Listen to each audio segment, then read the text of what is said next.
Here we are on the last day, the final day of the 30-day Why Go Vegan Challenge to us. Of course, what we're really looking at is why would we bother? You know, what is it? What would just tip us into bothering to go vegan and stay vegan if we haven't quite decided this is for us yet? You know, why go vegan? When I've coached journalists through our work together, when I've supported celebrities, regular people, met them at VegFest or went from stalls, all sorts of things.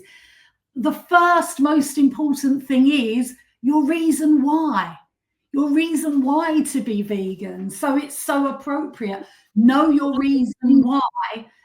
And then when you are faced with some challenges, as we all are, annoying people or slip-ups, whatever, you think back to your reason why, and then that gives you the strength if you need it, you know, to carry on. Or if you're like Tim and I, we made that decision and nothing would ever stop us. But yeah, knowing your reason why is vital. And, you know, it is frustrating in the media. You know, we've seen in the 70s and the 80s, you know, these demonized people, animal rights activists, or, you know, vegans looking strange and I don't even know really, this stereotypical view. I feel it's changing, and I feel it's up to us to keep, you know, plugging away and showing everybody that vegans are everybody. You know, please don't feel that vegans are just superstar athletes, they're just film stars, they're just entrepreneurs, they're, you know, they're mums, they're people that work in a bank, they're people that, you know, they're just all sorts of people are vegan.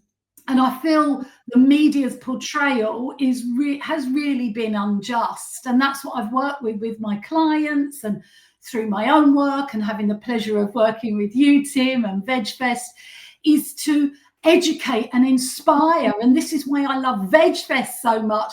Come along, have a party, have some fun, try the food, listen to a talk. And then obviously the media, when I've coached them on their vegan journey, personally, one-on-one, and they just have this light bulb moment of, I thought it was going to be really difficult, you know, or, oh my God, my diet is so terrible. It's nothing like a vegan diet. And it's like, well, if you swap that cow milk for oat milk, you've already got a vegan breakfast.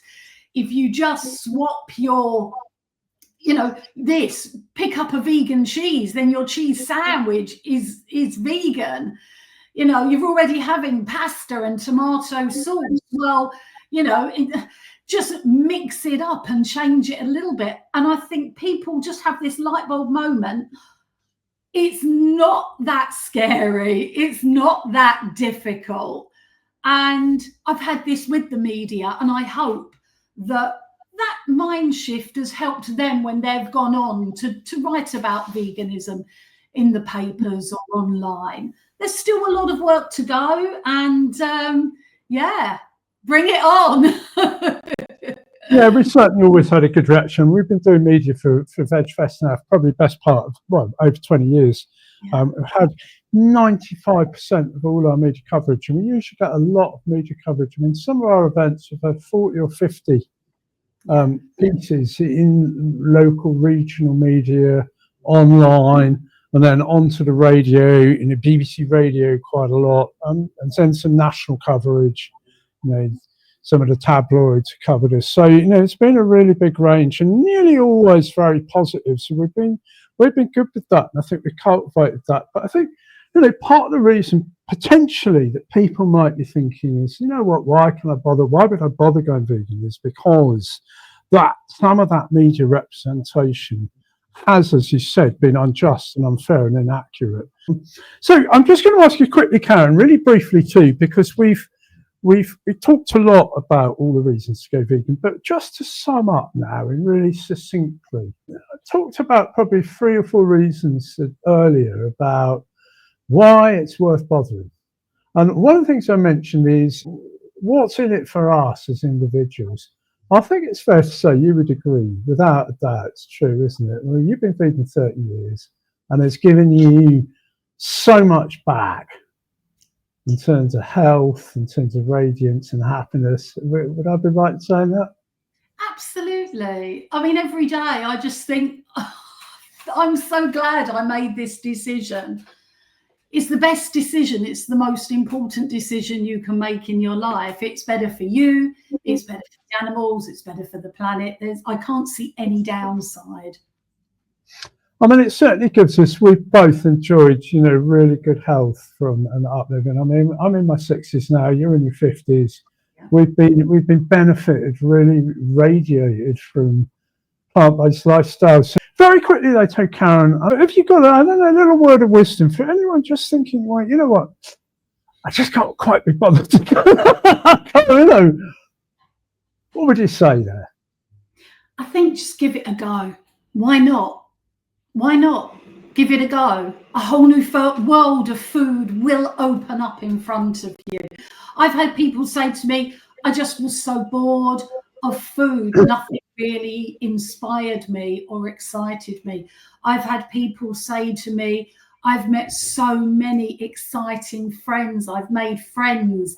I've had people say to me, I didn't have a purpose, and now I have a purpose. I've had people, their type 2 diabetes has gone into remission. There's so many selfish reasons. People say to me all the time, your skin looks nice. I've had a top politician say to me, Karin, your skin's fantastic. These are selfish reasons to benefit you by going vegan. But, I'm joking, because we've all got to have a sense of humour, but they are all comments that people have made. I can't just say it again. More exciting food. You will feel fantastic. It's better for the animals, you and the planet. There is no downside. What's the worst that can happen? If we're really honest with ourselves, it's like we know sometimes things make sense and that perhaps we should do something, and there's not necessarily any real reasonable argument against it. You just can't quite be bothered to do it. There's something that just says, you know what, I'm just not quite sure. I think part of it is with veganism is fitting in, and the social aspect, and not wanting to stand out, not wanting to create a fuss, not wanting to be an inconvenience to people. And I think that's a really valid perspective for people. But I think to offset that, and this is what I would put forward, is yes, there is a little bit of that. Although, I'll be honest, I don't really find that a problem now. It can be in the beginning. There is a social aspect, but what you get when you join the vegan community, become part of it, the kind of people you meet, like-minded souls, the connections you meet, the things that open up in front of you, the opportunities to learn and further yourself and develop as an individual. And so remarkable. And I think one of the beauties about the vegan team community is there's a lot of very generous, altruistic, properly compassionate people who are well thought through, who actually do want to help each other and do want to be part of the community.